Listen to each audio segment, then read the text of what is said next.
Heyo, welcome into the CHGO White Sox pregame show presented by PointsBet. Use promo code CHGO when you sign up to get 2 risk-free bets up to $2,000. Welcome into Studio B of our CHGO offices here in the West Loop of Chicago. I'm Sean Anderson. You can follow me on Twitter at Sean_W_Anderson. Alongside me, as always, is Herb Lawrence. Hello. You can follow him on Twitter at AccuWall23. And as Rusted says, happy Johnny Cueto Day. It is the Chicago White Sox taking on the Baltimore Orioles. The Chicago White Sox are under 500 again. They are 33-34 on the season. They are welcoming in the Baltimore Orioles, who are 31-39 on the year, for a 4-game set. It's Johnny Cueto versus Dean Kremer, and it is going to be a bloodbath on the South Side tonight. I don't know how we're hyping this up. How you feeling?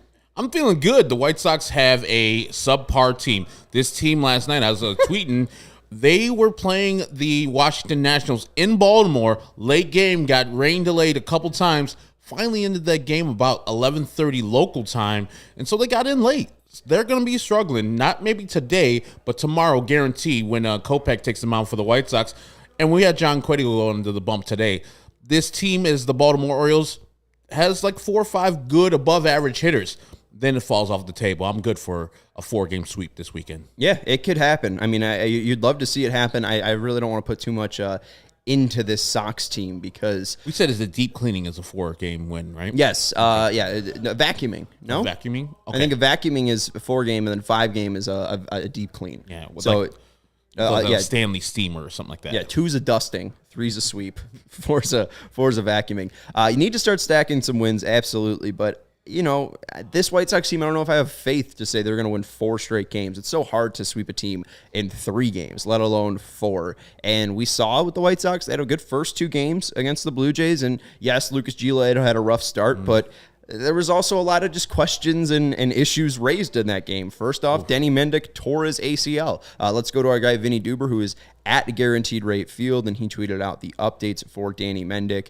He is going to be going to the 60-day IL with a torn ACL. Adam Engel has a strained hamstring, and he's going to the IL as well. Gavin Sheets and Lenine Sosa are up from the minors to take the spots of the active roster. Eloy Jimenez to the 60-day IL to make a 40-man room for Sosa. I'm surprised that Mendick going to the 60-day IL didn't clear up spot, or does he have to go to he went to the 15 first? He's only going to the initial one first. Eventually, when they need to clear up 40-man space, he'll be on the 60. But Eloy's, as Vinny says, is just a thing because the 60 days is today, and so he can be eligible to come off anytime he's ready after that. So no worry about Eloy getting extra time. Nothing's wrong with him. He played last night, and he's all right. Right, but with the thing, too, is, I mean, whenever Eloy is healthy and ready to go, the White Sox will still need to clear up a roster spot unless Mendick's able to go. And that's when Danny Mendick goes on the 60. Okay, all right. Well, that's just baseball's confusing, man. Yeah.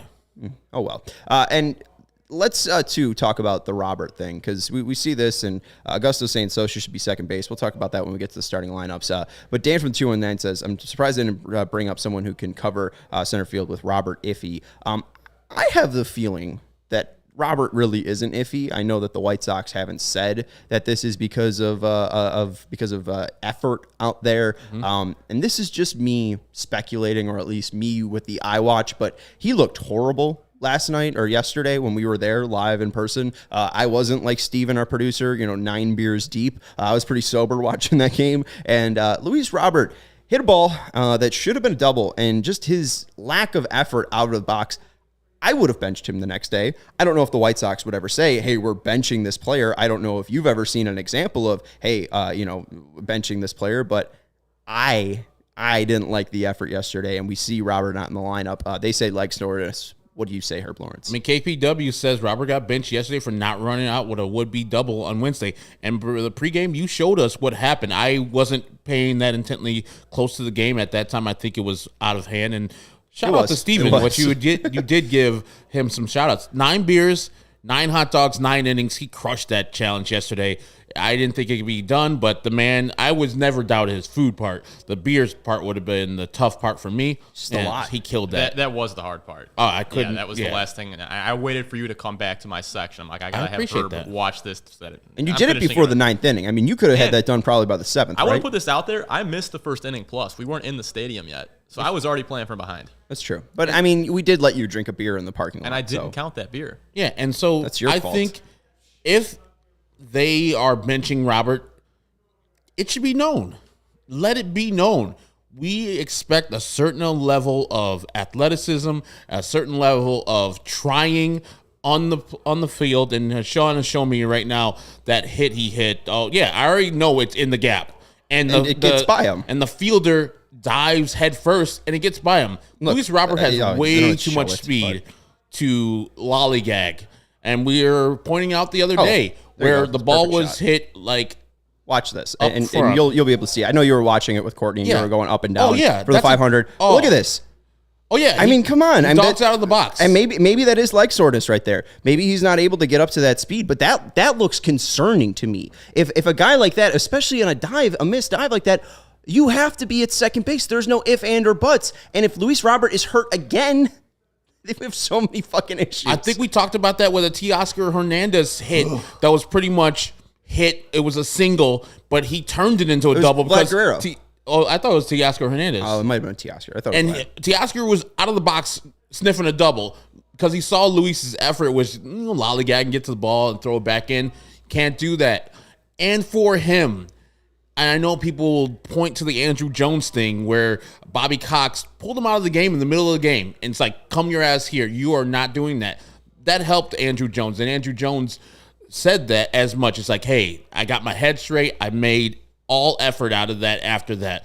And maybe they need to make an example out of Luis Robert and say, hey, man, I know we're having a lot of injuries, but you have to give it all. You have to give your all. And if you feel something, talk to us. But if you're healthy, you're out here giving us 100%. But to be fair, then we did see Leary Garcia come in, and he played center field. Luis Robert did end up coming out of that game and not playing in the field. And Jesus is right. Usually, when a manager benches a star for not hustling, they usually make it known. Yeah. So I don't want to speculate too much. It is speculation. We don't know. But the real thing there is he's either hurt or he's dogging it, and both ones are concerning. And if he is dogging it, then I would rather you let it be known, because now seeing that and seeing that he might be injured, the way he's running and the way he's acting, I mean, he must be really hurt or really banged up, because we see this with Jose. Jose's been banged up. We see this now with Luis. We see this with Danny Mendick. Loy's hurt. TA is like banged up and can't run. Like it's concerning. I'm interested what we see from Jose Abreu today. We saw yesterday and the day before. Guy is 100% hurt, and they don't want to give him a day off. And they maybe go to him and say, hey, I'm giving you a day off. And he says, no. But somebody's got to protect him from himself and say, no, we are giving you a day off. We don't give a damn what you say. You are hurt. We need you for the whole 162.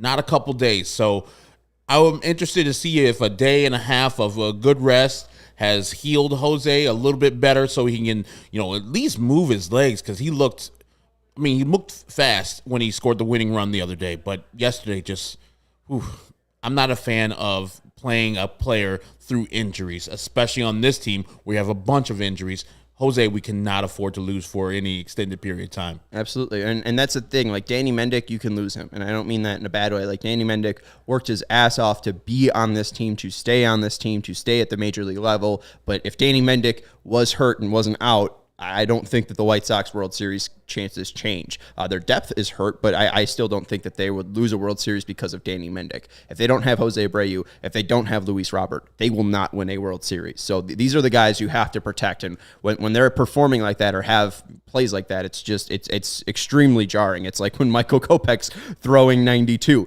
It's jarring. I'm going to have a reaction to that. Anyways, let's look at the starting lineup, because there is some fun going around on the south side. I know Danny Mendick getting hurt isn't good, but Lenin Sosa is now up on the White Sox roster. He's not playing tonight. This is the White Sox lineup. Tim Anderson leading off for you, playing shortstop. Andrew Vaughn batting second, where he should be, playing first base. Batting third, A.J. Pollock, playing left field. That's usually Luis Roberts' spot, but he has the day off. Playing fourth, Jose Abreu at the designated hitter spot because he can't take a day off. Playing batting fifth, Jake Berger playing third base. Batting sixth, it is Gavin Sheets up from AAA.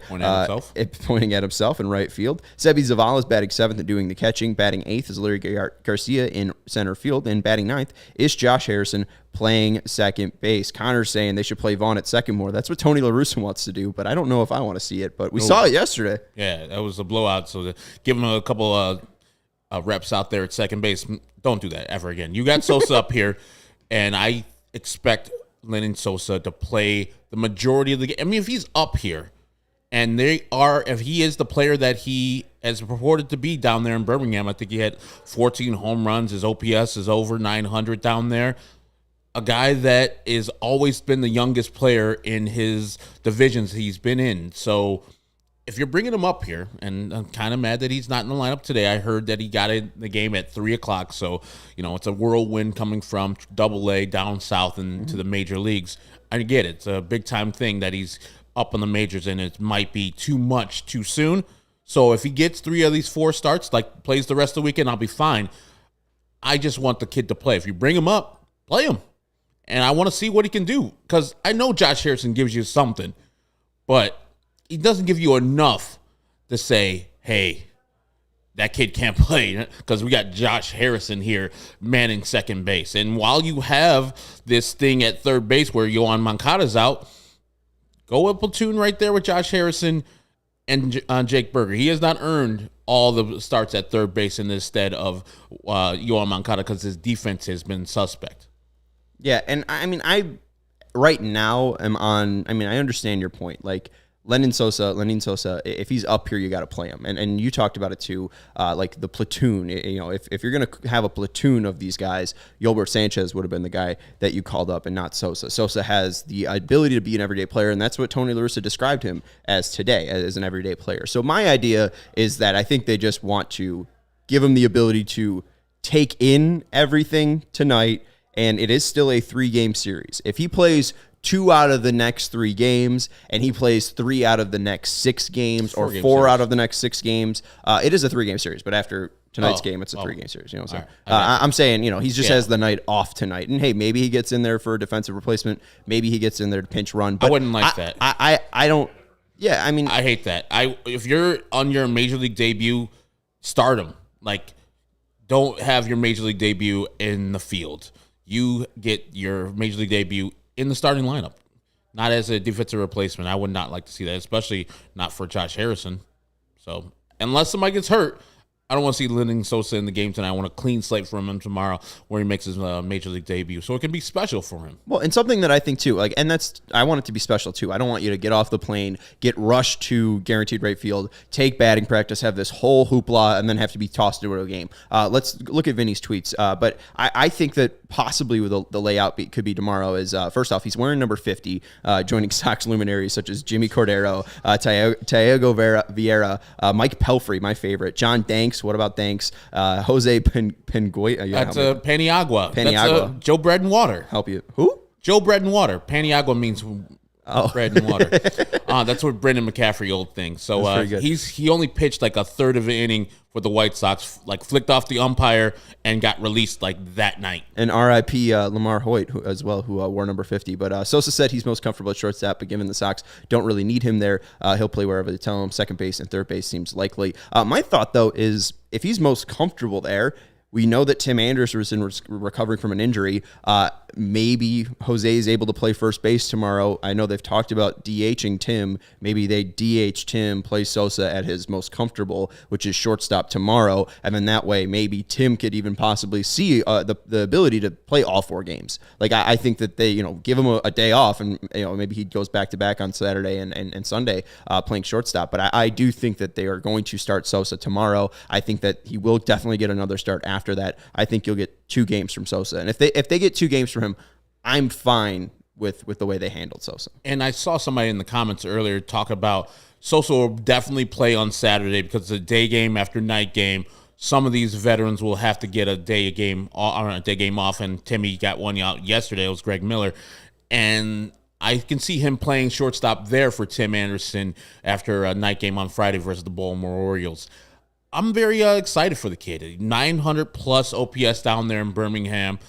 I don't know if that league is necessarily like the PCL where it's very hitter friendly, but 900 plays anywhere. Yeah. And, he's a young player, and all I need from him is effort. Just give us your all. Whatever you can do is cool because for the most part, he's not going to be like staying on this roster unless he goes out and shines. Like, there's a chance that, he's not like where Luis Robert or Eloy Jimenez or Andrew Vaughn, where they wanted them to go as many games in the minor leagues just so they could never send them back down.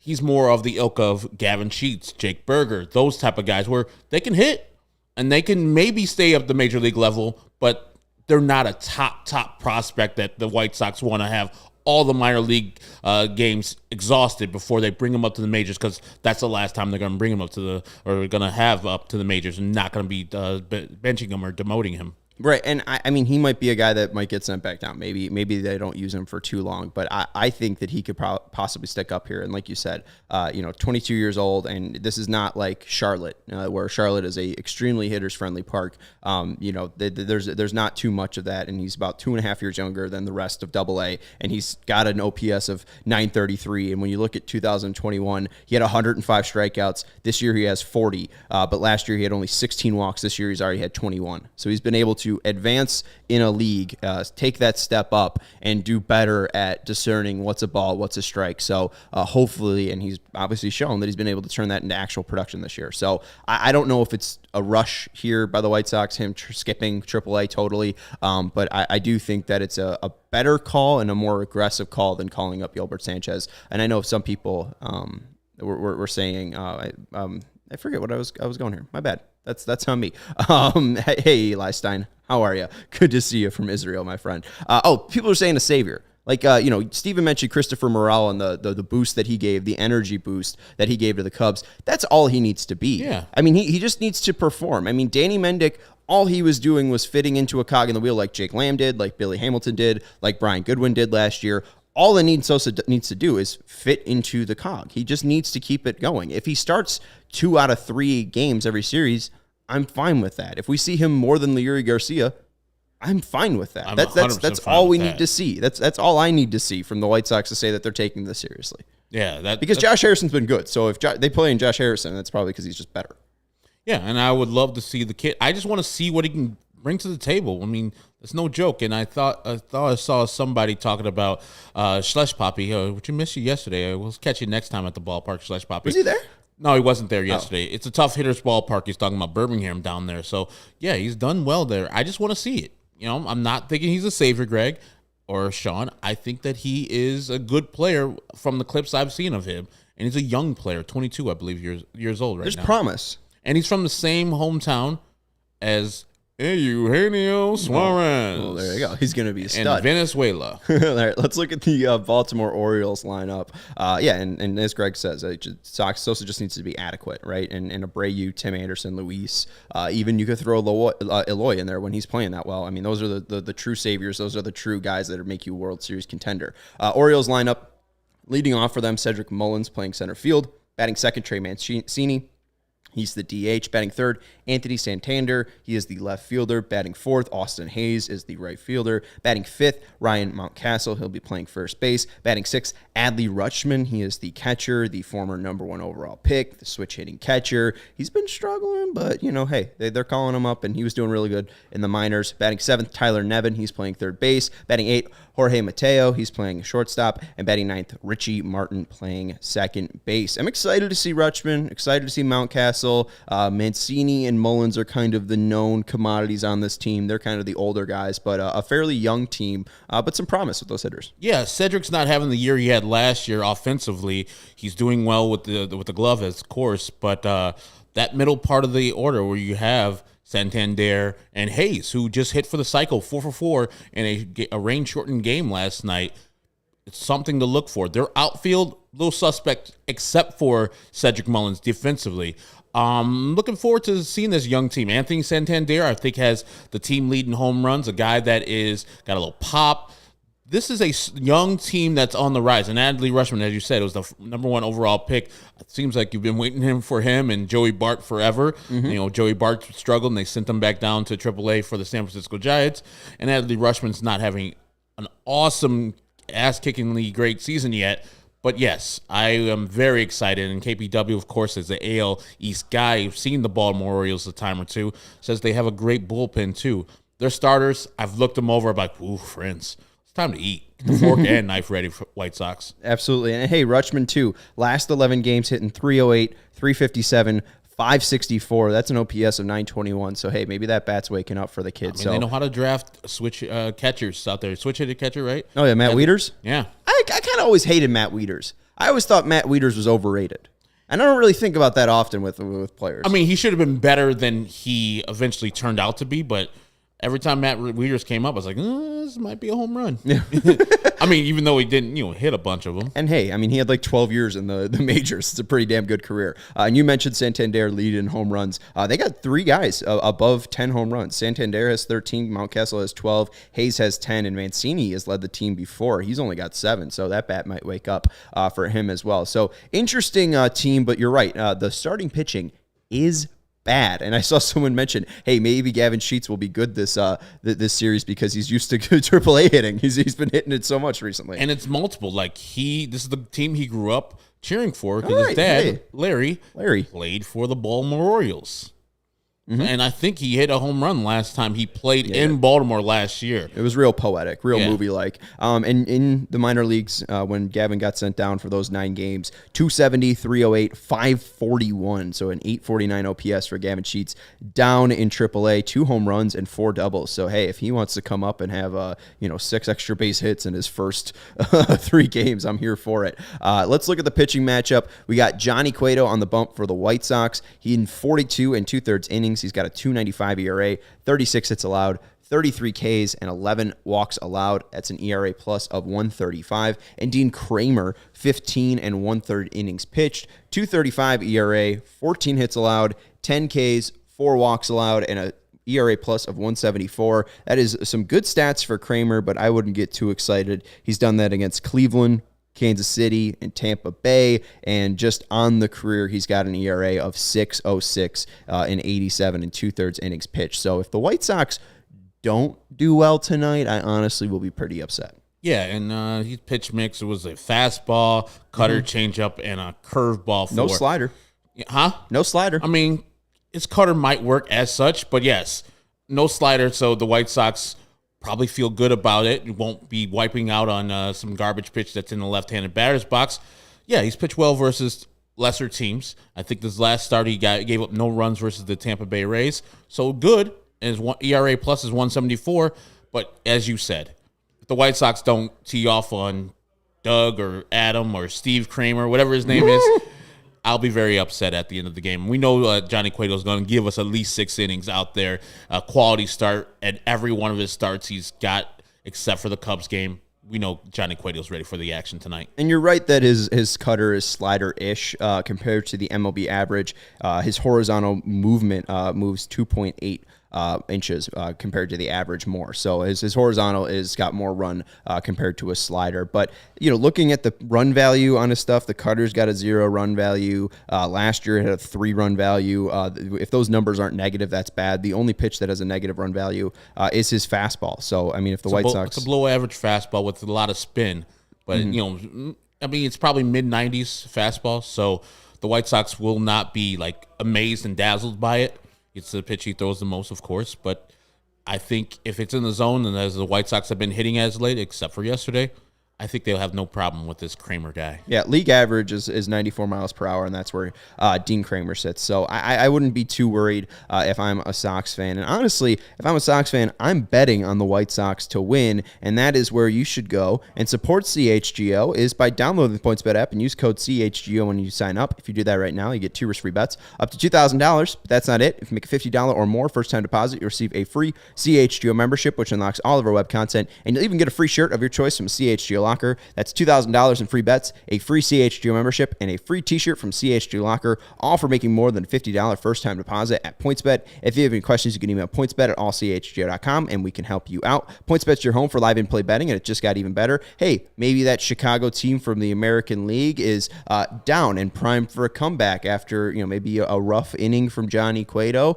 We just told you that they can hit Dean Kramer, so maybe you see an edge in that game you're watching. Don't just watch the game, bet along with it live. There's more live betting, more live markets, and faster live cash outs with PointsBet. Download the PointsBet app right now and use promo code CHGO when you sign up, and use a $50 or more first-time deposit to get a free CHGO membership. So what are you waiting for? If it's time to elevate your live betting game, once the game starts, don't just bet. Live your bet life with PointsBet. If you or someone you know has a gambling problem and wants help, call 1-800-GAMBLER for crisis counseling and referral services. And two, I just want to bring this up. Steve Stone also mentioning that the team was kind of dogging it or maybe not giving it too much effort on the radio earlier today. And he tweeted out, winning teams are teams that never give up an inch that isn't fought for. Character isn't measured during good times. Teams will show their heart when they get bloodied. A player has to look in the mirror and ask, did I do all I could do to help my team win? The answer better be yes. So clearly, Stoney's pissed off about something or not happy with the way the White Sox played yesterday against Toronto. And I'm kind of with him. Obviously, Jose Abreu is there, giving every single inch and effort he can, and he's hitting the hell out of the ball while still banged up. But, I didn't love what we saw yesterday, but we saw a little bit more effort after Robert left the game. They had a little bit of a comeback. But I think we'll see a better effort tonight. I'm picking the Sox to win. What about you, Herb? I'm picking the Sox to win. I don't know the number right now. I mean, I know Johnny Cueto's probably going to give up 2-3 runs in the 6 innings he's going to pitch today. This offense at the top is decent. You'll see that, Mountcastle, people you probably haven't heard from. Hayes, like I said, he just hit for the cycle yesterday, so he's coming off some heat. And with KPW and you saying about Stoney going on the air, people always think of him as some company man. No, you guys don't listen.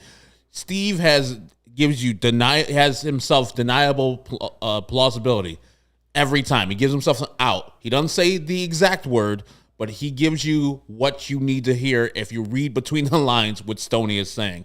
So yes, he's very honest, but keeping his job at the same time, if you got what I'm saying. I'm not too worried about the Baltimore Orioles tonight. I'm saying probably 7-2 White Sox winner. They should crush this kid. Yeah, I would love to see another sub-2 Johnny Cueto start. I mean, that would be sweet to see another great outing from him. I think he might have a little bit rougher of a time with the Orioles. I'm going to go White Sox 8-4. But again, hey, maybe that's me wishful thinking here. Let's go to those clicks that pick. Let's go to those picks that click. Herb, who are you picking tonight? I'm going to go with Gavin Sheets. As I said, he grew up watching this Baltimore Orioles team. He knows his people back at home are watching him on MSN and enjoying the game, and he's going to show out. This is his second time back in the major leagues this year. We saw what he did last year when his second time came up. He mashed. He crushed. So I'm going with Gavin Sheets, giving us a good effort and being our click to pick tonight. Now, come on, KPW. You're calling him Stoney, and you're now picking against the White Sox. He's got to go for his AL East brethren. Yeah. Oh, he's a closet Oriole fan. He loves those birds, is what I've heard about KPW. It is Pride Night too on the South Side. I'm wearing the hat. Stole this from Janice Scurio. Didn't actually steal the hat from her, but I saw her wearing it at the CHGO tailgate, and I said, "Hey, that's a nice hat. Where'd you get it?" And then I went and bought it. So thanks, Janice. Nice style. Also, too, 4 games back, the White Sox are right now. Cleveland and Minnesota tied atop of the AL Central. Cleveland took 2 of 3 from Minnesota. So this is perfect scenario for the White Sox. Right. The Cleveland Guardians go and play the Boston Red Sox for the next 3 games. I think they might lose those. And Minnesota's taking on Colorado in Minnesota, but Minnesota's kind of bad. Yeah. So this could be some ground game or some ground to gain here. Yeah. I think I said that right. Yeah, and they're doing the Byron Buxton thing. Like, we're kind of not babying, but we're taking easy on our players, making sure they're not running themselves in the wall or injury. They're doing that same thing with Byron Buxton. I don't think he's played back-to-back games in center field that often, and they're giving him adequate rest, and Minnesota Twins fans are really pissed because, when he plays, the ball goes out of the ballpark. I think he has 19 home runs on this year. He's just a special type of talent. And, we all know who the best player on that team is. It's not Carlos Correa. It's not Byron Buxton. It's Luis Ariz. Yes, it's Luis Ariz, the guy Tony Lewis is scared for. And, Connor saying, hey, the Orioles aren't joking more. They can win 2 games this series. I wouldn't be shocked. Furious. Jesus saying, yeah, Baltimore has been talked about recently nationally. They're almost there. I'd be furious because their best ERA right now is Jordan Lyles at a 4.29 or 4.92. Their best starter has an ERA of 5. So, yes, their hitting it might be there. I mean, Cedric Mullins, Trey Mancini, Mountcastle, Santander, Adley Rutschman's batting 6th. It's a pretty good lineup. That's a lineup right there. The bullpen has been, good for them, but bullpens are pretty volatile. Their starting pitching is still pretty brutal. So the White Sox should be able to beat up a Dean Kramer. And if they don't, I'm going to react the same way if they lose to the Royals. The White Sox are a playoff team. The Baltimore Orioles, Baltimore Royals, while good, you still should beat them. So I understand that, they should win, but they should win, period. I agree with you. 3 out of 4 is minimum for the White Sox this weekend. I'll be really mad if they split with Baltimore. And if we do that, we're above 500, right? Yes, we're currently back under 500. We just can't get over. We just want to get over. We're on Scottie Pippen and Walter Payton right now. I said Charles Oakley. Yeah, go tune into Bill the Whittington. CHGO Bulls live show if you're looking for the draft account. You could put the White Sox on the TV, which we'll do, and we'll just be listening to Peck, Dave, and Will because Yelling. they're going to be in the same room as us. But you could stream them on your computer, on your phone. So watch the Sox on your TV, stream the CHGO Bulls draft show from your phone or laptop, and we'll see you after the game, after the final out is made. I'm going Tim Anderson, by the way. I don't think I said that. I'm going to go with TA. You're going Gavin Sheets. Yeah, I'm just going to pick the guy that is the best hitter on the team. That's Andrew Vaughn. Hey, You should go with him. All-star Andrew Vaughn. Make sure you go out and vote. Get out to those polls. Anyways, that's Herb Lawrence. You can follow him on Twitter at EctorWall23. I'm Sean Anderson. You can follow me on Twitter at Sean_W_Anderson. Thank you to Stephen Nicholas for your production. And thank you, Jesus, Greg, Jose. And yeah, there will be more tailgates, by the way. He said I was upset I had to miss out. Hopefully we'll do one on the weekend so people aren't working. We can get some more people out there. But there will absolutely be more tailgates. We had a ton of fun yesterday. And we'll tell you more on the actual postgame show. So thank you so much for watching. Go White Sox. Bye.